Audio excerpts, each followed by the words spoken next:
La pregunta que tenemos esta noche es cuál es el desafío que ustedes consideran es el principal del gobierno dominicano. Desafíos siempre hay muchos. Ahora, ¿por dónde dirían ustedes que debe iniciarse con fuerza el gobierno a asumir algún desafío? Si es que de alguna manera se puede asumir uno solo, Elpidio. Es complejo, ¿no? Sí, en materia de política social, que es transversal a la vida de una nación, evidentemente que los desafíos son múltiples. Por ejemplo, la delincuencia está vinculada al tema de la desigualdad social. Entonces tú tienes que desarrollar políticas económicas inclusivas para provocar el derrame y lograr que todo el crecimiento económico, que toda la riqueza que se va generando gracias a ese crecimiento económico, logre derramarse y aplicar lo que es un Estado social. Es decir, que el Estado logre un equilibrio entre los sectores que más riquezas acumulan y los sectores que más se empobrecen. Esa brecha hay que cerrarla y solo se cierra con políticas inclusivas.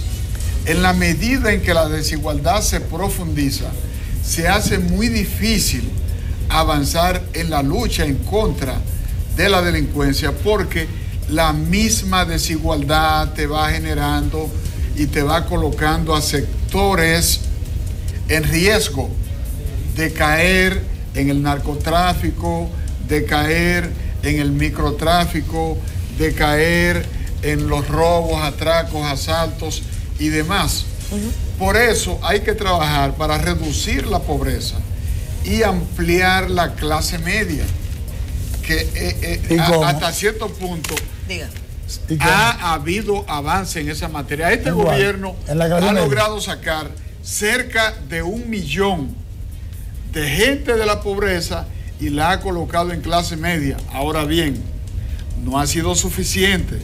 Hay que seguir trabajando. Vamos a ver una cosa, Elpidio. Para ustedes es el principal desafío. Entonces, Elpidio, pobreza es el principal desafío.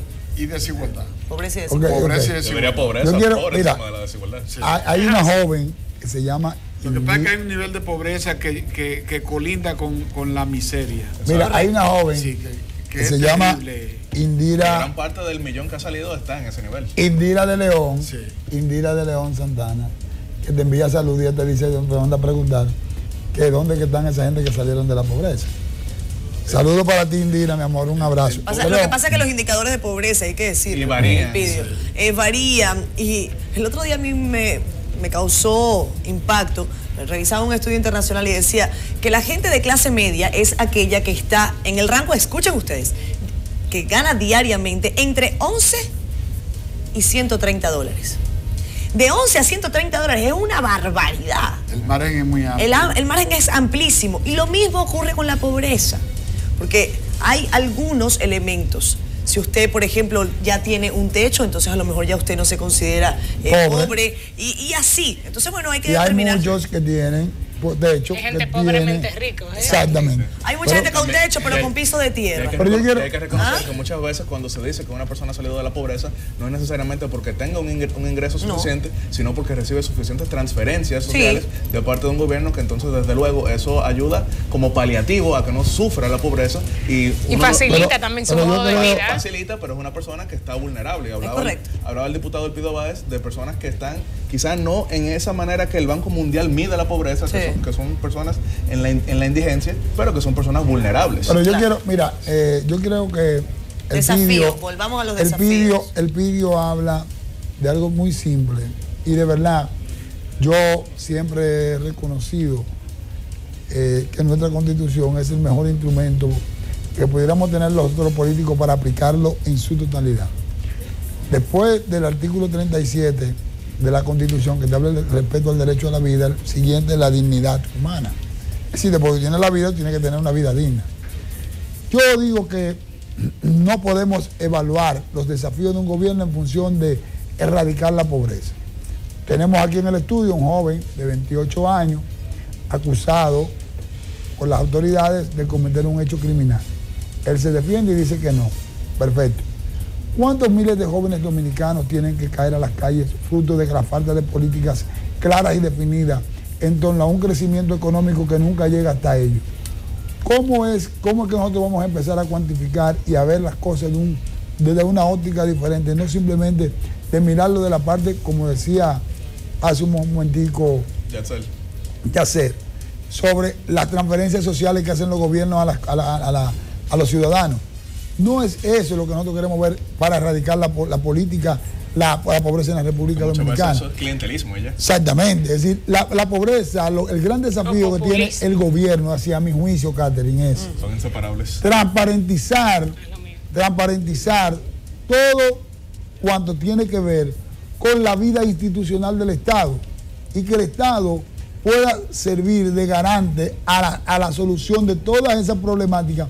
Pero desde el punto de vista institucional, eso lo lograremos cuando haya transparencia, cuando el gobierno logre aglutinar sobre la base de un plan, como establece la Estrategia Nacional de Desarrollo, que tiene diferentes puntos y diferentes manejos para tú ir evaluando el nivel de desarrollo, claro, para tú ir aplicando esa ley de Estrategia Nacional de Desarrollo y tú involucrar a toda la sociedad y a todos los partidos políticos. Es decir, cómo tú involucras a los partidos políticos en un plan de transparencia que te permita a ti proyectar una República Dominicana con un mayor nivel de crecimiento, pero un nivel de crecimiento en el cual todos nos sintamos identificados y hechos como este que tenemos aquí en el estudio ahora no se cometan a diario entre todos los barrios, porque hay que ir a ver si tú quieres saber si la pobreza creció o no, ve a un barrio o ve al frente de la casa del Pidio, que tiene que tener todos los días recibir en su casa 15 o 20 personas pidiendo que le ayuden a solucionar problemas básicos que debe de resolver el Estado. Es decir, nosotros, los políticos, tenemos que tener claro, tenemos un desafío todos, pero el principal ahora mismo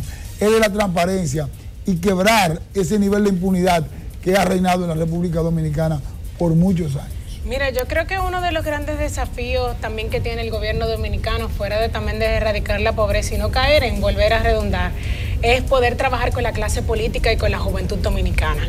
Parte de porque de alguna manera u otra la clase política se ha desmeritado, se ha perdido la profesionalidad y la objetividad que debe de tener la misma, porque de alguna manera u otra todos, sin quitar nuestra bandería política, cuando nos unimos todos somos dominicanos y todos tenemos, y de alguna manera u otra, el medio de poder expresarnos y de poder hacer que las políticas públicas puedan ser desarrolladas. Y la juventud, la niñez, que siempre se nos cataloga a nosotros como generación como el futuro. Nosotros somos el presente. Vemos como los mismos delitos, como las personas que también entran a la policía y que cometen no solamente los crímenes y que no hacen que las cosas sucedan, son en su mayoría jóvenes. A los jóvenes que de alguna manera u otra se nos ha dejado a un lado y se dice que muchos se nos buscan tal vez, aunque no sea así ciertamente, para el momento de cuando vienen las elecciones. Nosotros merecemos también que ser tomados en cuenta para que esas canchas y clubes que hoy en día también son y están siendo remozadas por el gobierno dominicano y el Ministerio de Deportes puedan también ser centros de formación técnico profesional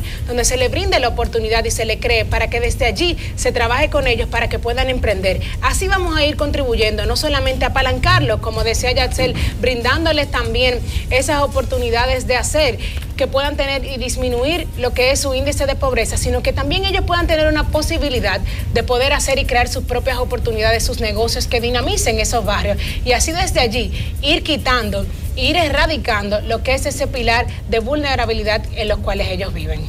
Bien, a mí me gustaría hablar un poco ya a futuro, no solamente de este gobierno, y es un desafío que yo creo que la República Dominicana va a tener que pensar en cómo lo va a afrontar. Y es que, por ejemplo, el año pasado recibimos alrededor de 8 mil millones de dólares en remesas. Eso representa una suma bien importante de lo que... 8 mil millones. En lo que representa nuestro Producto Interno Bruto, eso es una parte bien amplia. Ahora bien, hay comunidades que dependen exclusivamente de lo que reciben de sus familiares, ya sea en España, ya sea en Nueva York, en Puerto Rico, desde luego en el exterior. Pero ¿qué pasará cuando esas comunidades dominicanas, sus hijos, sus nietos, vayan perdiendo conexión con la isla y ya entonces dejamos de recibir ese aporte que incluso... Que está sucediendo ya. Que está sucediendo. Y por eso, está sucediendo. Por eso lo digo, pero está la remesa al revés. Pero va a seguir aumentando. Entonces digo, incluso por encima del gobierno hay sectores donde más que lo que puedan recibir de bono gas, de la tarjeta de solidaridad y cualquier tipo ayuda social dependen de las remesas. Y eso va a ir desapareciendo, como está pasando en otras partes, no solamente en República Dominicana. Y por eso yo digo que uno de los principales desafíos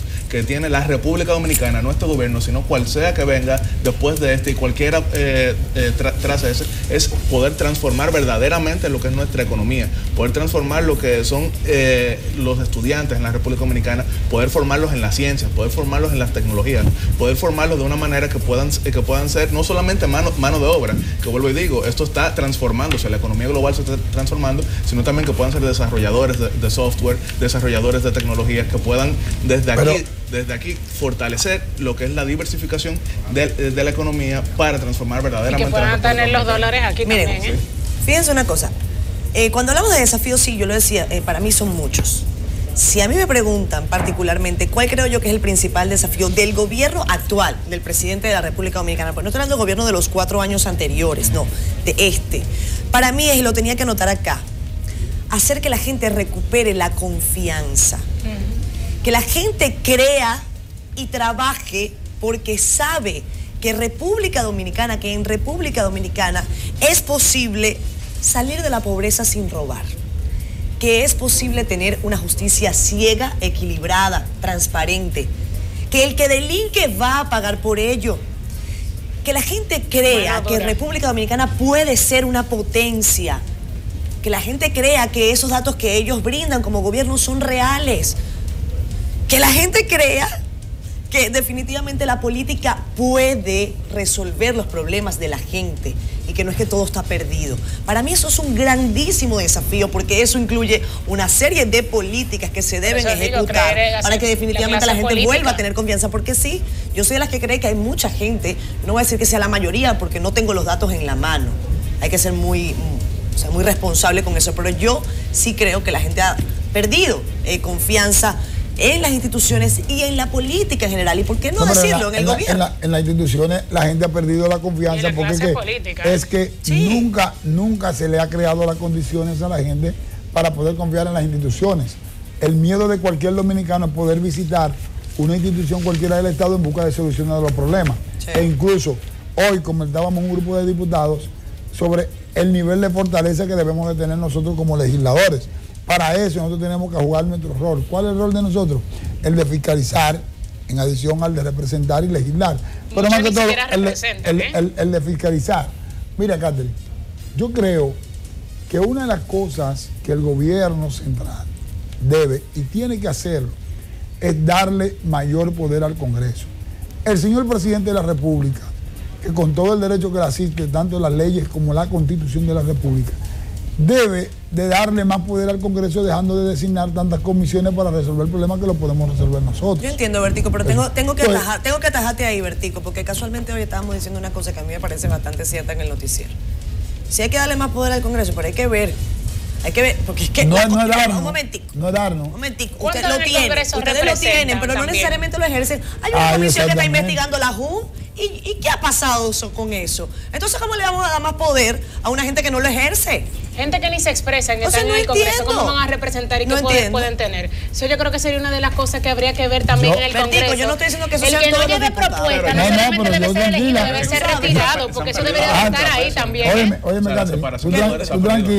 tú tranquila, porque yo sé que no son todos somos así. No son todos los diputados. No todos así. Inclusive, en la semana pasada, el Pidio puede decir que la presidenta tomó un turno en la Cámara de Diputados, no un turno, sino dijo algo y mandó la plana de varias comisiones con relación a temas importantes que tenemos en el Congreso. Yo digo claramente, es decir, los sombreros, los feedback que tú recibes no son para tú simplemente debatirlos, simplemente tú absorbes y ejecutas. En mi caso, yo simplemente lo que estoy ejecutando y me siento muy bien y me siento cómodo con lo que estamos haciendo. Ahora, cuando yo hablo de que el presidente de la República no es que nos dé a nosotros más poder, sino que nos permite ejercer el poder que nos da la Constitución simplemente para crear las condiciones de que el pueblo dominicano recobre la confianza, por ejemplo, en el Congreso Nacional. Vamos a dar una vuelta más para ver si nos da tiempo de hablar a todos. Sí. El Pidio brevemente, porque nos queda un minuto máximo por cada uno. Sí, yo quiero sumar a la lista de desafíos que tenemos como sociedad, que tenemos como gobierno y como Estado, el de la calidad de la educación. Estoy de acuerdo. Porque justamente la calidad de la educación es lo que contribuye al fortalecimiento institucional, al empoderamiento de los ciudadanos, porque el ciudadano hace conciencia de sus derechos y de sus deberes y se coloca en capacidad de demandarlo con civilidad, con responsabilidad. Y algo que es importante, la mejor transferencia de recursos, la manera más fácil de escalar socialmente es formando los recursos humanos de la sociedad. De modo que la educación, para mí, está en el centro del desafío de la sociedad dominicana. Yatzel y finalmente Michelle. Otro desafío que hemos tratado constantemente aquí, que se ha tratado constantemente en toda la opinión pública y en el Congreso y en todo escenario que ha estado posible, es la reforma de la política, porque ahora mismo se está hablando de que se ha perdido el rol de fiscalizador del Congreso de la República, que es uno de sus roles también principales junto con legislar y representar. Y es que eso cómo se rescata, precisamente reformando la política, reformando cuáles son los criterios que llevan a cada persona a llegar a representar, a tener el honor de representar a los ciudadanos y de servir como su voz ahí en el Congreso y de interpelar al gobierno y de fiscalizar ese gobierno, servir de contrapeso al poder, porque ese es el rol principal de los parlamentos. Si nos vamos a la génesis de lo que son los parlamentos, vemos que eso fue uno de los mayores logros que tuvo la democracia en sus inicios, porque servía precisamente para poner límites a los poderes. Y eso cómo se logra actualmente, se logra reformando la política con leyes claras, con criterios, con reglas para la competencia. Michelle. Parte de también los otros desafíos que no podemos dejar de mencionar, el tema del sector salud, donde nosotros podamos tener no solamente la accesibilidad como se ha venido brindando, sino también la continuidad de la misma, una digitalización del mismo sector que merece y que debe de ser también brindada. ¿Por qué? Porque nosotros no sabemos hoy en día, cuando muere no solamente un paciente, sino un médico, cuál es la continuidad de ese paciente y cómo brindarle. La asistencia que se le brinda allí también en los hospitales, no solamente dónde están destinados los fondos a otra parte del presupuesto nacional, hace que haya una precariedad y al mismo tiempo la continuidad del Estado y la mano dura de la aplicabilidad de las leyes. Porque a veces hay cambio de incumbentes, cambio de gobierno y no se persiste porque la misma ley no lo permite, así cada quien viene con su estrategia y no es algo de ahora. Ha sido algo a lo largo también de la historia de la República Dominicana que hemos estado tratando de combatir, y con esas leyes y la justicia que también pueda ser modernizada y aplicar las leyes a los tiempos actuales va a hacer que muchas de las problemáticas puedan ser erradicadas. Miren, estamos por despedir el programa. Fíjense que ya que estamos hablando de desafíos, esto que van a ver ustedes a continuación es un desafío del gobierno y no voy a personalizar, porque para mí, yo vengo viendo esto hace muchos años y veía algunos archivos, ocurre hace mucho tiempo. El temor que se le tiene desde las clases populares a las autoridades policiales. Cómo la gente de las clases populares se siente desposeída y que acude ante medios de comunicación, ¿sí? Desprotegida, desposeída, amenazada, y acude a los medios de comunicación para intentar de alguna manera preservar su vida, su integridad, en fin, porque eso también es un tema de confianza. Y ahí es por eso es mi tema. El tema del desafío principal es cómo la gente recupera la confianza en las estructuras que la democracia ha construido.